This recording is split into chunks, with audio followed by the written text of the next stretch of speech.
Hello and welcome to the Danesh Show. I'm Eva Danesh. Today we are joined by the Honorable Julian Gold. Dr. Gold is a two-time mayor of Beverly Hills and a current member on our city council. He has placed heavy emphasis on the health and safety of our city, and he is currently running for another term on our city council.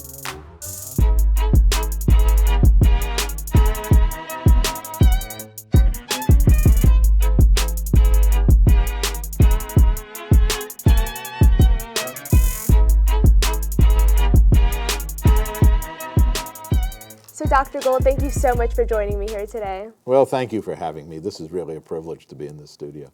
Thank you. So today we're going to go over a little bit about your past, what you've accomplished as mayor and on city council, and see a little bit into your vision for the future of our city. Fantastic. Thank you. So I recently learned that you grew up in New York, the great city of New York City. Can you tell me a little bit about how your childhood was like there, and maybe some of the similarities you noticed between New York and Beverly Hills? You know, I grew up in a very middle-class neighborhood in a place that became famous later. It's called Forest Hills. It was in Queens, one of the boroughs of New York. Forest Hills was known for its tennis stadium, which ultimately became the big tennis stadium. But they moved it when it became big. But as a kid, it was about 10 blocks from my house, and my friends and I would sneak in the back. And these are the days where tennis courts were that's my New York, by the way, tennis courts were grass. And everybody only wore white. And the rackets were made of wood, and they were small. And the stadium had concrete seats that were very uncomfortable. And you never clapped or hit. All that happened was if you liked the particular volley, you would snap your fingers. Then that was like huge applause. And if you were unhappy with the referee, and that was about as much as it went. You know, it was a great place to grow up. It was very, very family. I could play in the street. It was safe. My public school was down the block, so I walked to school, and it was just a great place to grow up. In many ways, like our community, only a lot colder. Do you notice any more similarities between Beverly Hills and New York, or any differences that you had to adapt to when you arrived? Well, New York is not quite the car city that LA is. New York is really much more. I ultimately lived in Manhattan, and Manhattan, you know, is very congested. The subways, you sort of like this, you can't budge, and even on street corners, there are lots and lots of people, and so it's got a different kind of energy and vibe to it. Here we do the same thing, but we all do it in our cars. We have congestion. The only difference is that you're surrounded by a car, and there are hundreds of cars around you. But I think that over time, what was a big difference, which was New York was much more urban, and LA, when I got out here in the 80s, early 80s, was sort of starting, but not really.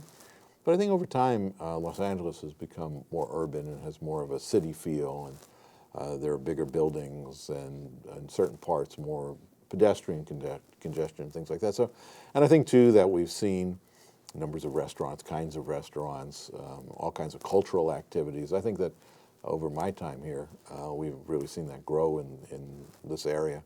And so today I think the differences are, other than the weather, are much smaller than they once were. You know. And when you came to Los Angeles, you became an anesthesiologist at Cedars-Sinai Medical Center, right next to Beverly Hills. So you were there for 40 years. You were the co-chair of the department.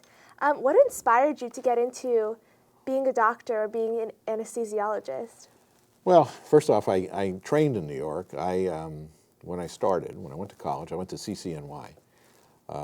At the time, CCNY had graduated, City College of New York, CCNY, had graduated, had more Nobel laureates than any other university in the country.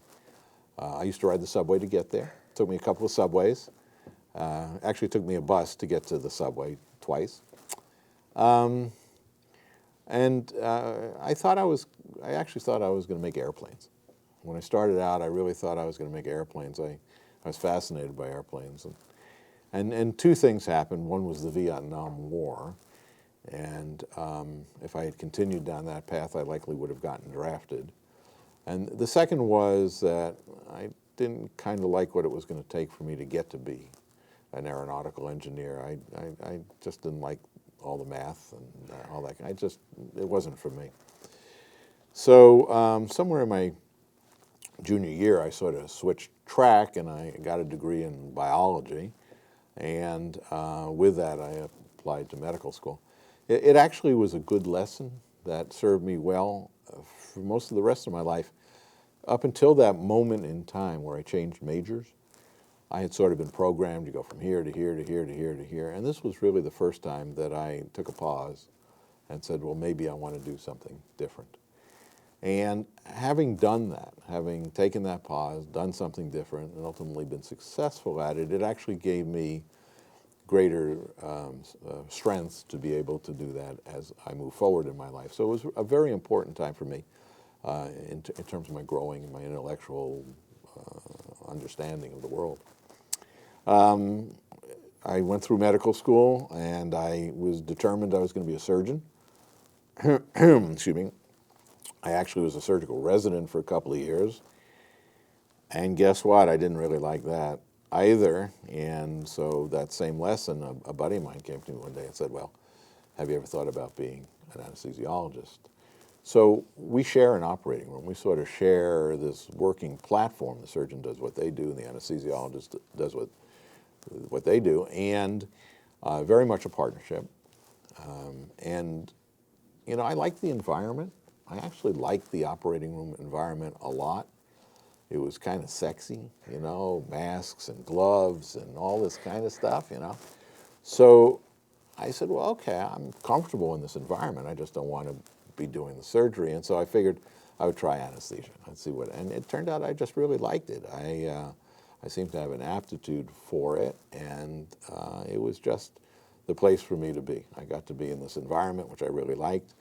Ultimately, I got to take care of really sick people and hopefully do some good things. And it was just one of those things that in the end worked great. I came out here just thinking I was going to practice. I didn't know if I was going to stay. I actually came out here. I left my apartment in New York. I still had it. I left most of my clothes in New York because they were, you know, cold weather clothes. And I took a leave of absence from my New York job. And I came out here, I took this job at Cedars, I rented an apartment, I rented furniture. I did. So you had a little bit of permanency in there. Yeah, well, I figured if I needed to leave, I could. You know, I didn't know. I was the only one I knew. I had 2 or 3 friends in California. That was about it. And I knew I was not going home, or back to New York, which was then home. I knew I wasn't going back because in the middle of my second year here, I had rented the furniture from Roberts Rents Furniture. They're out of business. But I got a letter from them that said, congratulations, you've leased it so long, you own it. You own it. So I figured, well, I own the furniture, I can't go back now, right? And I think that was just, that just kind of said to me, you're in the right space. 10 years later, the then chairman of the department, there were several, but one of them was thinking to retire, and he came to me and he said, listen, I don't want to be chairman anymore. This is 1991. Would you like to be chairman of the department? And I said, sure, thank you for trusting me with that. And in 94, we created the medical group. At the time, we had about 30 physicians. And over the course of the next almost 30 years, we grew the group to be over 130 doctors. We have 80 trainees. We created a business office that had 40 or 50 people working for us. And it became a thing. I mean, it became a really big thing. And I wish I could say I was so smart that I set out to get there, but it just happened. You follow the path, and you make the corrections as you need to, and ultimately, hopefully, you'll end up successful. Great piece of advice. Yeah. You spoke earlier about how the operating room is really a partnership between the surgeon, the anesthesiologist, and all the nurses involved. And you were really a big figure in the Department of Anesthesiology at Cedars and had a lot of doctors under you. How did the skills you learned and developed at Cedars really transfer over to your position in our city? Well, I think that physicians, most physicians by their nature, the first thing we do, we are critical thinkers. You know, if you're an internist, you talk about differential diagnosis. So you see something, and it may not be obvious what it is, but it could be one of a handful of things. And so how do I distinguish between A and B and C? How do I do that?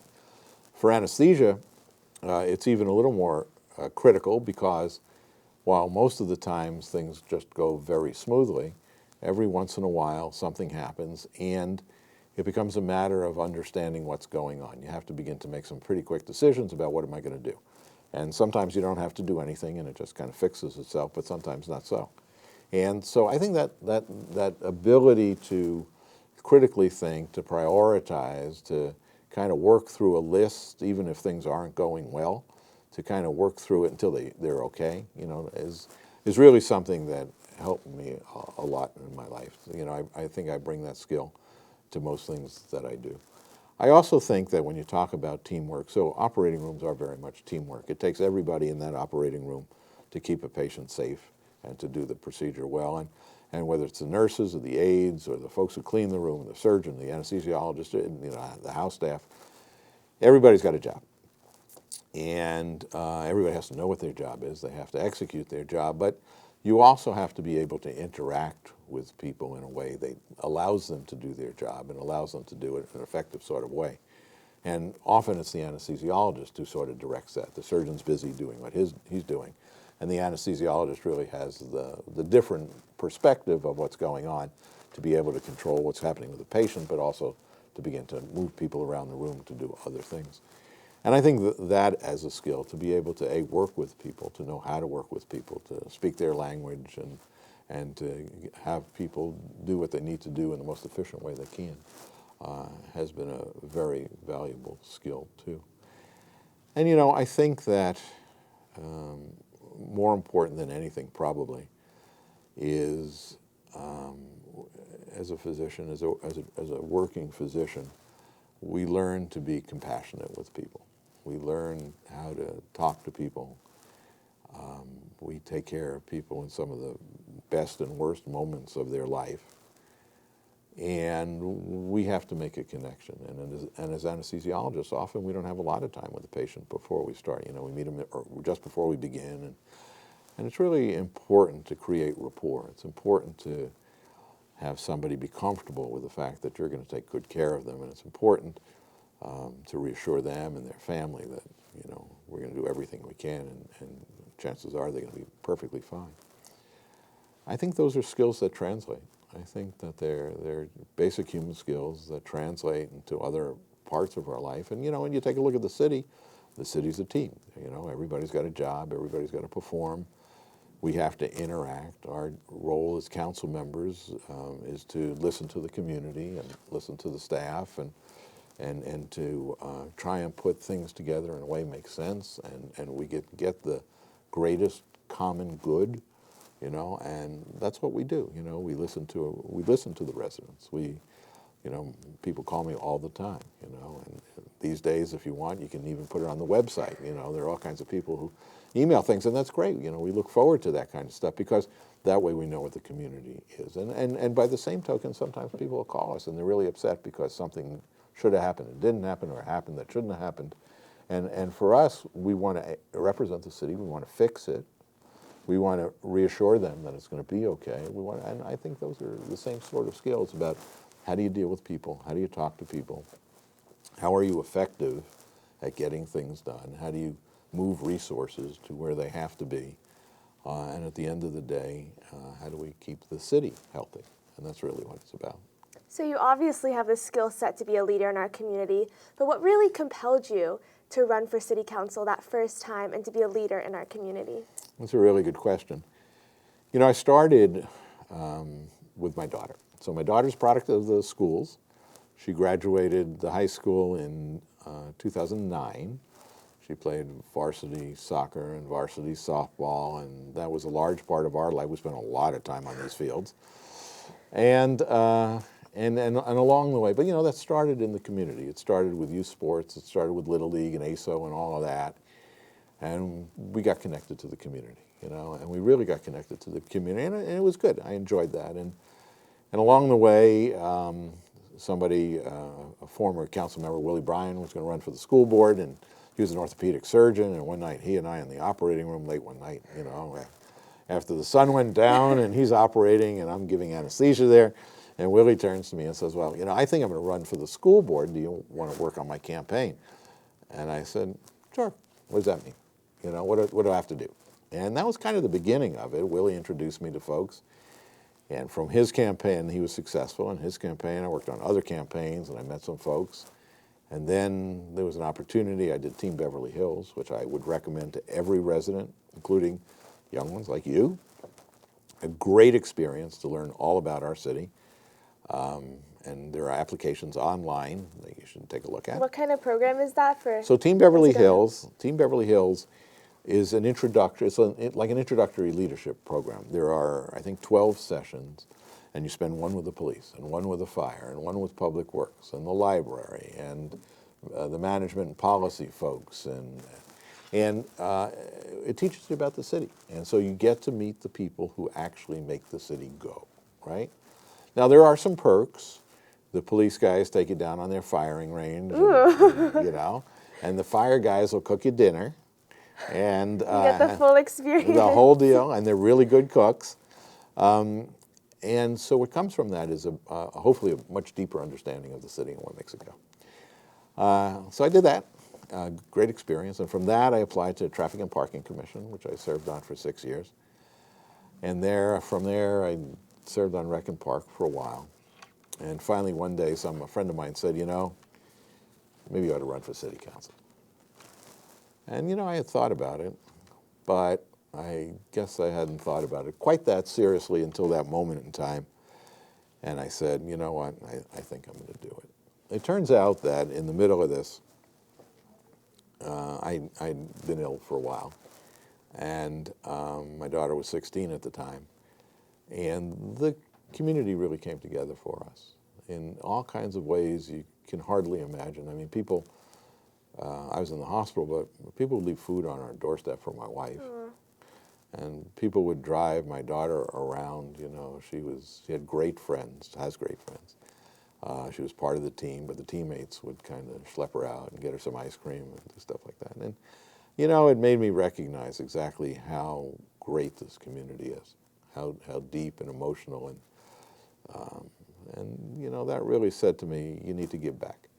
You need to pay that back. Pay it forward. And so that really, propelled me. I figured, okay, I'm going to run for council and see what I can do. And can you tell me a little bit more about how serving on those two committees really contributed to what you perceived the city to be? Yeah. So traffic and parking, and so we have 11 commissions now, and they run the gamut. Some deal with arts and culture, some deal with health and safety. Traffic and parking and recreation and parks really are the two that I think probably interface the most with the public. Everybody worries about traffic. Everybody worries about parking, right? And our parks and our recreation and Rec and Parks also deals with preschool and deals with seniors. So it's a broad swath of the community. So it really offered me the opportunity to get introduced to better into that part of the community. The other thing was it was a lesson in government. It was really a lesson in participatory government. So as you sit on a commission, it looks like the city council, you know, they're appointed, we're elected, but and as participatory government, it's an interface with the public. The public comes and speaks. There's a cadence to how things get done and who can speak when and what the rules are and the Brown Act and all this kind of stuff, which is really key to government. And in that environment, you really get an understanding of how it works. And so for me, it was a primer. It was really a primer of government, how government works, and what is the interaction between these commissions and the public. What is that public interface? What does that look like? And, you know, I like that. I mean, the public came and spoke their mind. And, you know, sometimes the rooms were filled with people who had an opinion about something. And that's the best time. You know, the worst time for us, either on the commission or on the council, is when we're having a conversation and there's nobody in the audience, right? We're kind of talking to ourselves. We don't want to be doing that. We want the community input. We want to hear what the community thinks. And so if nobody shows up, then we can only guess. So for me, the best times were when we had a room full of people who all felt passionately one way or another about an issue, and we could sort of hash it out and come to hopefully a consensus about whatever the issue might be. And if the people do want to attend a committee meeting, how do they know when they are and how they can get there? So all of the city commissions and the city council meetings, all those meetings are listed on the city website. Not only are they listed on the city website, but they're all televised, and they're simulcast. Is that right? Webcast, yeah, whatever. Online. Online, and then they're archived, so that if you had an interest in a particular meeting which you missed, you can go back and you can see it. It's online. And so anybody who's interested can find when the next take your pick commission meeting is, or city council. City council usually meets every other Tuesday, starting with the first Tuesday of the month. We mess it up every once in a while because somebody's traveling or something. But for the most part, it's every other week. And we invite the public always. So you served on the Traffic Commission for a number of years, and when you were on City Council, you did make some changes, some improvements to the traffic in our city. Can you tell us a little bit about what those improvements were and how they reflected upon what you learned on the Traffic Commission? Well, traffic is always a problem in our city. I think the traffic, as the population of the state in Los Angeles increases, our traffic is going to get worse. I think the thing, even with the subway coming, I think we're going to find that it will, for a while, make things a little bit better, but ultimately there'll be more people and we're going to have the same kind of traffic we have now. If you take a look, for instance, at Wilshire Boulevard, it's never going to get any wider. There are only a certain number of cars that can go through Wilshire Boulevard. We've done things like removing parking off Olympic Boulevard during peak hours. We've done things to restrict when and where you can turn in order to keep traffic flowing. We've done a fair amount of work in terms of the sequencing of lights so that people can move fairly quickly through a particular area. The problem with those sorts of things is they all have consequences. So people have said, well, why is it that I ever get caught on a red light on Santa Monica Boulevard? Why can't I just go right through the city? And the answer is, well, because while that might make sense if you're heading east or west, it does terrible things to the people who are moving north and south. And so when the traffic engineers actually do these sorts of things, they do work to figure out, well, okay, if we do this, what's the impact on that? And sometimes you don't actually see an impact except for a couple of blocks away, and that's why they do what they do. So it's a very complex issue. And in 2018, you created the City Strategic Planning Commission. Can you tell me about why you created that and why the residents' involvement was such an integral part of it? Yeah. As I looked around, I realized that each of our commercial areas, this strategic planning group was really aimed at the commercial areas in the city. It wasn't aimed at the residential areas. And I recognized that each of the commercial areas in the city is intrinsically different. The Triangle is different from Robertson, is different from La Cienega. And each of them needed some help and some vision. And what I really wanted to know was what did the residents want in each of these areas? And knowing what the residents wanted, what was it going to take to get it? And so I put together this group of residents, and we had some landlords there, and we had some landowners there, and we had conversation about, well, here's what we'd really like to see, and then some of the realities of this. Well, this land is really expensive, and that's just not going to work. We're going to have to do something a little different. And I really wanted that interaction of our real wish list and put that next to reality and see where we could, I wanted to come to a common vision.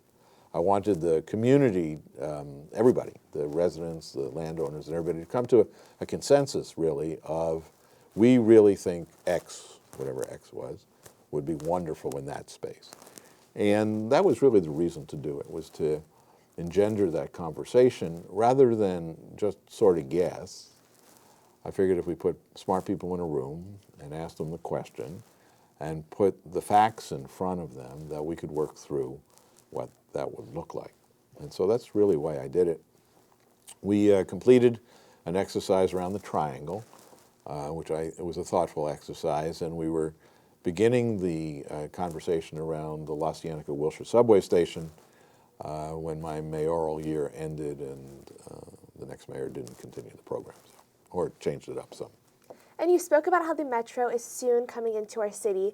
Can you tell me a little bit about what we can expect to see when it does end up bringing people into Beverly Hills? Well, it's going to happen in stages. The metro the first stop obviously is La Cienega and Wilshire. And for a while, that is going to be the terminus. That's where it's going to end. It's going to turn around and go in the other direction.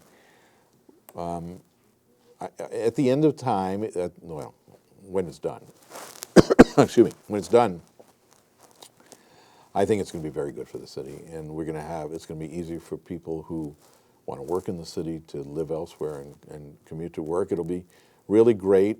I think I see the area around the La Cienega-Wilshire station as changing fairly dramatically over the next little bit. My daughter's 29, she just got married, and I'm thinking that what a great place for her to live. If we had like mixed use, like you see in a lot of other parts of the world, where you have commercial on the bottom with things that would support the housing above, apartments above. And not huge apartments, but smaller apartments, because I think today people her age and near her age aren't looking for huge apartments. They're looking for things that are more affordable. Maybe you don't need so much parking and things like that. But I can envision an area with modern housing, next-gen housing. And truthfully, the irony of it is it will not only support young people, but it'll support old people. So when I'm ready to get rid of my house, I need a place to live, and I think I'd like to live in a place where I can walk and have amenities, and if I want to go downtown, get on the subway, and the park hopefully will be done. And I see this as developing in that part. And so the bottom layer, the commercial layer, ground floor, could be cafes or dry cleaners or coffee shops or whatever. Arts and leisure, we've talked, arts and entertainment, we've talked about that. Whatever supports the community. And I really do think that the subway will bring that. In addition, I think it's going to be important that, and I know there's a lot of concern around safety, and so I've been promoting placing a police station, a substation of our police department at the subway. Right now, our police department has grown, which is a good thing. We have more police than we've had in a long time. And I think that my idea is to put the substation at the police substation at the metro station. It'll do a number of things. It'll provide a police presence at the subway. It'll support the southeast, because now we'll have police even closer than they are today. And it'll support the park. I think that having the police close to the park is a good idea too. So for all those reasons, I think that we will provide for the public safety. That's our job one, is to provide for the public safety. And I really do think that we need to be thoughtful in how we manage that. But in sum, I think it's going to be a good thing. And I just think we have to be thoughtful about how we create it. And regarding safety, during your past terms, that has been one of your main goals, to expand what we do for safety in our community. What improvements have been made recently to the safety of our community? Well, we've done a lot. We have more cameras in our neighborhoods than we ever have. In my term, we've added probably 1,200 cameras just in the last little bit in the communities. They're not looking at anybody's house, but they're looking at streets and intersections and alleys and things like that. We've added cameras just recently. I was at Nessa, unfortunately, after that horrible vandalism. And we've now installed cameras at all 18 religious institutions so that we have constant vision of them. So we've done that. We've increased the size of the police force. We've bought them new equipment. On the fire safety side, I've actually, I think, probably christened more fire engines than any current council member, just so happened. I think I've christened 5 fire engines. It's exciting. It is. I mean, a new fire engine is kind of cool. A new fire engine is even cooler than a new car. It really is. And but I don't get to drive them. They should let you do that. Yeah. But we started new programs, for public safety. We've started a nurse practitioner program, which is pretty unique, where we have a nurse practitioner who travels in her own vehicle, we call NP1, with a paramedic, and provides extended care to patients who need it, where you call 911, they don't have to go to the hospital, but they do need some help. He or she, it happens to be a she at the moment, the nurse practitioner can stay and do that and can contact the physician and things like that.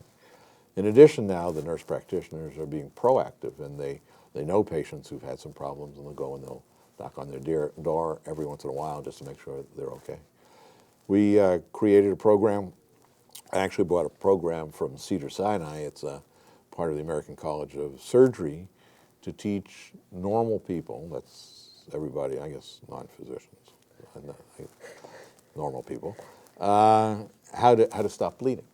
Because it's called Stop the Bleed. It's a nationwide program, but I brought it because I thought it was important that, unfortunately, in today's world, if something bad happens, the first responders are likely to be the people standing next to you. And we have to train our residents and our neighbors how to take care of each other, how to, So we brought that program. We've trained, I think, 1,000 people already. We brought some of it to the schools. So I think that's going to be a very useful and good program. And we've extended, we have a mobile stroke unit that, although our response times are very quick, there are parts of the city where not, and this thing could roll and actually deliver stroke care closer to the patient. Lastly, and maybe most importantly, I'm very proud of the fact that I started the movement to ban tobacco in the city. We were way ahead. I was way ahead of the curve on banning e-cigarettes. At the time I suggested it, people said to me, "Oh, that's terrible. How can you do that? There's nothing wrong with them. They're wonderful." And I said, I'm not so sure about that. And of course, here we are 4 or 5 years later, and we know all the problems around e-cigarettes. So, these are things that we've done. I think that we're fortunate that we live in a city where we can do these sorts of things. There aren't many cities in the world that can both afford these kind of programs and have staff that's able to effectuate them in a way that really promotes the public good. But I look back at that and I say, those are pretty important programs, and I think they will have lasting benefit for the community. And regarding the ban on the sale of tobacco, Beverly Hills is the first city in America to have banned the sale of tobacco at any store in our city. What has been the impact, and what have been the visions, the perspectives from other cities in our country on what we have accomplished? So we haven't fully banned it yet. The ordinance goes into full effect January of next year, 2021. And that was an opportunity to allow retailers who make money selling cigarettes to find other ways to replace that income and to get rid of their cigarettes. I'll take a little bit more than 30 seconds and get on a soapbox and say the fact that the United States government has not banned the sale of tobacco is really a crime. 500,000 Americans die every year from smoking and smoking-related illness. $300 billion spent in health care costs annually, and 6 million people die worldwide from tobacco. A cigarette is probably the only thing that when used, even when used as indicated, is not good for you. I mean, almost everything else has some benefit. Cigarettes have none, not any. So we're way ahead on this, and hopefully we become a trumpet, right? We're the small end of the trumpet, or the megaphone. And we can our voice is magnified because people know who we are. Mm-hmm. So Manhattan Beach has passed a similar ordinance. Kudos to them for following our lead. And we're just hopeful that by taking a strong position like this, others will follow suit. It'll give people both all of what we did as we investigated this. Our Health and Safety Commission did a great job investigating this. So we have a lot of research and a lot of information. Then at the same time, we have an ordinance that they can craft their own ordinances after. And we just want everybody else to join us with this. This is not about being the first, although we are. This is really about creating a movement that says we need to stop this. And regarding all the programs about health that you just spoke about, how much of that has been influenced by your background as a physician? Well, I don't know, probably all of it. I mean, you view the world through the lens that you wear, right? And so that is who I am. And I think that's probably, I naturally drift into that lane because for me it's a relatively comfortable lane and it's something that I think is really, really important. I really do see the lasting benefit to a community of having a robust public health program, and that's basically what we're creating is a robust public health program. And there's a lot of new exciting technologies coming in our city, one of which is Beverly Hills Fiber. We've already been developing a lot of the technologies, although the infrastructure isn't fully ready yet. But that would mean that Beverly Hills will be the internet provider of the residents. So why is it so important or beneficial for the city to be providing internet access for their constituents? First off, it is delayed, unfortunately, but we're working through those issues.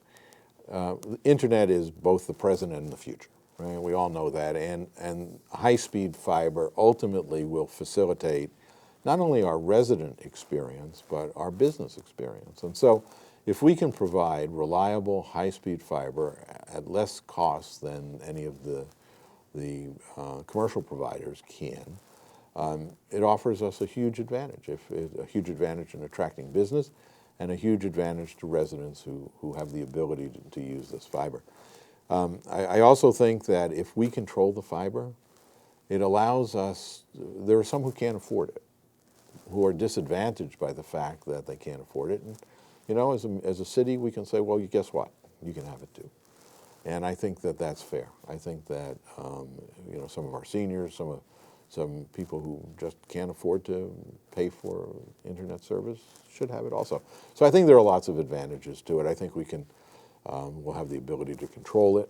I think that there has been some disaffection with some of our providers of internet services, and I think that if the city takes a strong position on this, that we will be able to provide it better and cheaper than anybody else, hopefully maybe even for free. So you speak a lot about taking proactive measures on a lot of things in our community. We have a lot of mountain ranges and a lot of trees and landscapes up in the hills of Beverly Hills. What are the measures that are taken to make sure that there aren't any accidental wildfires that are sparking or any other dangers? Yeah, that's a great question too.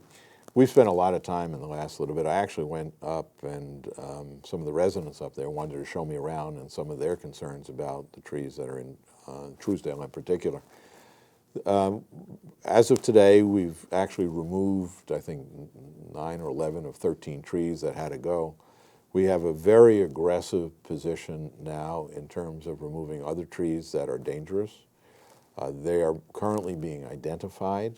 Our city crews, including our fire chief and others, are actually marking trees that have to be either trimmed or removed, mostly removed.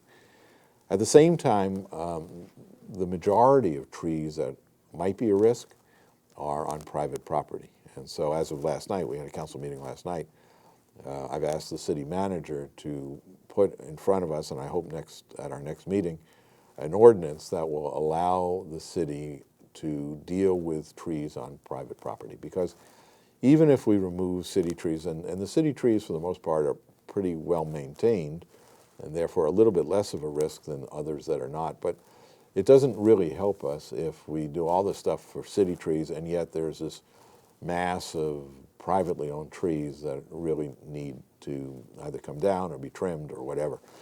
But in order for that to happen, there has to be an ordinance passed. The city has to pass an ordinance. So last night I asked the city manager to fast track that, and I think by our next meeting we should have some language that will allow us the ability to move quickly to take care of these trees. And so I'm optimistic we're going to get this, certainly the dangerous ones, done as quickly as we possibly can. And switching gears a little bit, a couple of years ago you created the committee called Next Gen for 25 to 45-year-old residents to really get together and envision the future of our community. Can you tell me a little bit about what has come out of their committee, such as Next Night and other things that we should be excited to see? So that I created that in 2015. It actually started when I was on a trip in New York with the Chamber of Commerce, and we were meeting with a business, and this was a young couple that was selling clothes for young people down in Soho.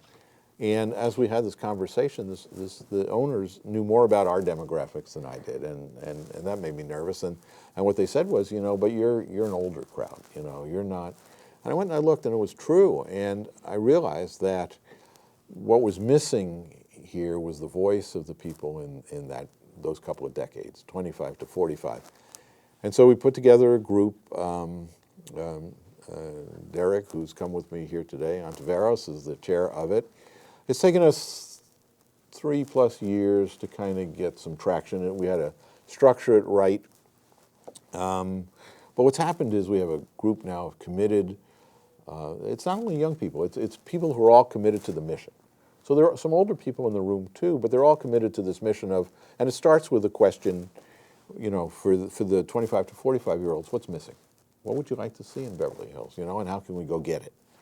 And so it starts with that, and the next night is really an expression of the fact that this next Beverly committee, the Next Generation Committee, is here and they're active, and it's an attempt to advertise the fact that we want participation from everybody in these age groups and anybody else who wants to be part of this mission to come help us create a city that will be more attractive to people in that age range. Along the way, it's an opportunity to teach people who are otherwise not connected to the city what it is to be connected to the city, how to manage with the city, how to approach the city, and how to get things done, how to advocate for themselves and for their causes. And ultimately, I think what will come from this will be a group of the next generation leaders, the people who, having been active in the city and having gotten stuff done, will ultimately go on to take roles like I'm sitting in, and if that happens, that's a great thing. And speaking of next generation leaders, our public schools, as you mentioned earlier, are such an amazing part of our community. What aspect of them do you think really plays into the health of our community of Beverly Hills?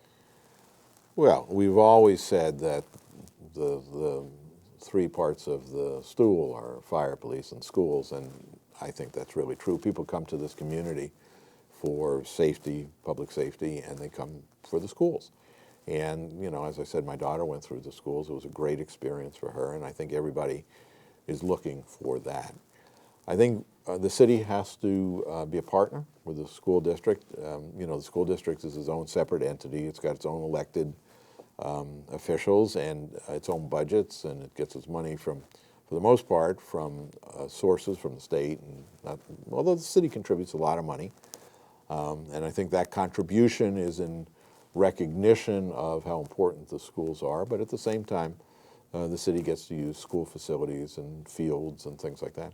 So this is really a partnership. I mean, we're one community. We have essentially one resident base. It's not exactly coincident, but it's close. And I think that anything we can do to keep the schools healthy and growing, prospering, it ultimately brings all of that to the city too. It's all the same. It's it's one side or the other, but it's all very much a part of who we are, and very important for us to be mindful of the health of the schools and things we can do to help them. And how does our city council and our elected school board work together to ensure that our schools are projected to do amazing in the future? At different times, different school boards and different city councils have had different relationships. At the moment, I think that our council and our school board has a really good relationship. And I know that we meet periodically to talk about things. I personally meet with members of the school board just one-on-one to catch up, to hear what they're thinking and things like that. At the end of the day, all organizations function best when people can talk to each other. And if we create an environment where school board members and city council members can sit and talk to each other and even debate, but ultimately come to a consensus about whatever the issue is, I think we're going to do fine. And it doesn't mean that we're going to agree 100% about everything, but it does mean that we're going to have a real conversation, and at the end of the day, we should come away with a real sense of how we can make it happen together. And I think that's happening. I think that we're doing a good job at that. So switching gears a little bit, LA County has recently decided to switch their voting machines to be electronic. Can you tell me a little bit about what Beverly Hills' response has been to that? You can still vote by mail, and we are actually encouraging everybody to vote by mail because it's simple and it's easy and you can avoid this confusion. But the machine itself goes something like that. Imagine an iPad, and the iPad only has 4 names. And it happens that by random order, it happens that I'm number 5. So on this first page of the iPad, you're not going to see my name. If you want to get to me, you have to push a button that says More. Confusing because next to the button that says More, there's a button that says Next. They're not that different, are they? If you actually hit the button that says Next instead of More, you go to the next contest. You'll never see my name. But if you understand that you have to hit the More button, there's another issue. So on page 1, you perhaps pick 2 people. But then you see the More button and you decide you're going to do it. You hit the More button, you see my name. You decide you want to vote for me. I'm grayed out. You can't vote for me at that point because you've already picked 2. So the More button now becomes a Less button. So now you have to hit the Less button. You have to pick one of the 2 above that you don't want. Then you have to hit the More button, and then you have to vote for me. It's a cumbersome system. It was designed, I don't know what they were thinking, 10 years, $300 million. I can't imagine that the county had that kind of money to spend on this, but obviously they did. The city council, Ms. Bossi and I, who are both running and incumbents, recused ourselves, but our city council, the 3 remaining council members, voted to sue LA County because they thought that this was just unfair and unreasonable. And unfortunately, the county registrar said to the courts, well, we don't have any time to fix it. And the court said, well, what do you expect us to do? And that was kind of the end of it. I think the suit continues. It will probably have little benefit to me if I were to lose. But nonetheless, I think the sense of right, and there are other cities that have now joined us, and there are large conglomerations of cities, something called contract cities, which has, I think, 75 cities in it, and independent cities, which has about 40, have all joined to say, well, this is nuts. And they all have elections coming in November, and they're nervous about that. It's unclear what's going to happen with this. I don't know that we're going to get to Iowa, where it didn't work at all. Somebody said that there's some concerns that in the corona world, that the touch screens actually the bugs will live for 5 days.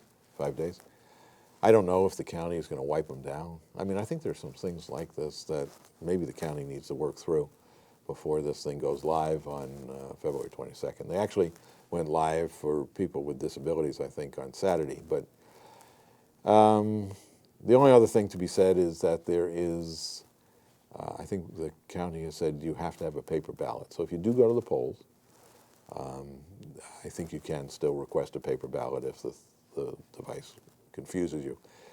Also, there are only 2 polling places in the city, unlike the traditional where you can pull up to somebody's driveway, run out and vote and get in. You have to go to City Hall. It'll be in the municipal gallery at City Hall. Or there's a room in the Hilton that also is going to be a polling place. And if all of that's not confusing enough, they've extended the voting period to 11 days. So while February 3rd is Election Day, March 3rd? March 3rd is Election Day, you'll be able to vote for the 10 days that precede that. All very new and different. The county has not done a great job in educating anybody about it. We're trying to. The city's put out information about it. There's some on our website, things like that. So it's going to be a challenge. As I said, the simplest thing for most people is to vote by mail. You know, if you're interested, you can get the application to vote by mail, and then the ballot will come to you at home, and you can do what you have to do. So you are a candidate for City Council once again. What new initiatives can we look forward to for your next term? You know, I think the city is at, there are 2 parts to that question, or 2 parts to that answer. The first is that some of the things that we've started are just not done. I mean, you know, a lot of these health initiatives and safety initiatives that we started, I think have begun and are progressing very nicely, but I do think that there's more to do. And beyond that, I think we're really going to be at a very critical time in the city's history. We're going to see all kinds of development on the west side of the city as the Hilton comes forward with whatever their plans are going forward. We haven't seen those yet. On the east side of the city, we're going to see the subway and all of the change that that's going to bring. And we talked about that a little bit, about what that transit-oriented development is going to look like. And we know that in the middle, in the heart, in the triangle, there are landowners and merchants who have plans to do things there that will also transform parts of the city. So we're living at this very critical moment in time where we have to make smart decisions. We have to make them pretty efficiently. Because there's so much going on that we can't get lost. They can't get labored. They have to, and they can't collide with each other. They have to be coordinated. Otherwise, we're going to have so much going on, nobody will be able to do anything. And I really think the city needs seasoned leadership to do that. I don't think that this is going to be a time to be able to do this kind of on the fly. I think that really these are difficult decisions that have to be made. I think they have to be thoughtful decisions that have to be critically analyzed, and I think that we have to come up with a cogent plan to get it all done as quickly as we can, and to get on with the business of the city. At the same time, we're challenged with the changing face of retail, and what does that look like with the extraordinary growth of Amazon and online sales and things like that. And so we have to help. We have to help our businesses be successful, and I think that I have some ideas about how to do that. I think we have to change some of our ordinances to allow things that heretofore we've not allowed. I think we have to lessen some of the restrictions. We've done some of this with our parking requirements for restaurants just a month or so ago.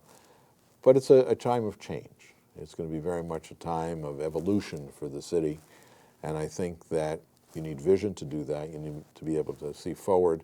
And I think we have to have the ability to execute that efficiently. So we have a lot to look forward to. It's an exciting time. It's really an exciting time. I think we're going to look back at this time and just be amazed at the kinds of things that come from it.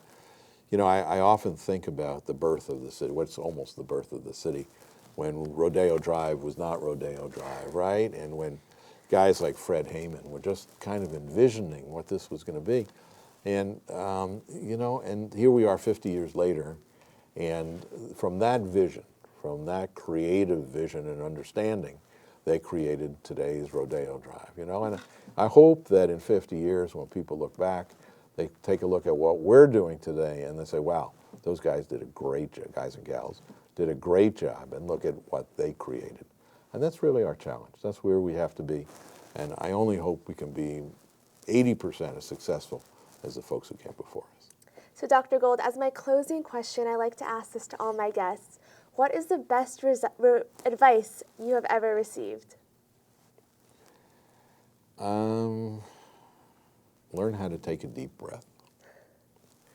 I think that as I've gotten older, I have learned that if I slow it down and actually think about what I want to do, I'll get a better result. If I just react, sometimes I don't get the result that I want. And I think that as I grow older, the time, it's been said that the physical world and the psychological, emotional world mirror each other. And so you have a stimulus and a response. And as I get older, the space between the stimulus and the response gets a little bigger. And in that space, it's in that little bit of space where you actually have the ability to think through the result you want and respond in a way that's most likely to get you that result. And so I think the simple way of saying it is that before you react, take a deep breath. So Dr. Gold, thank you so much for being here with me today. Voting starts on March 3rd. Make sure to vote however you can.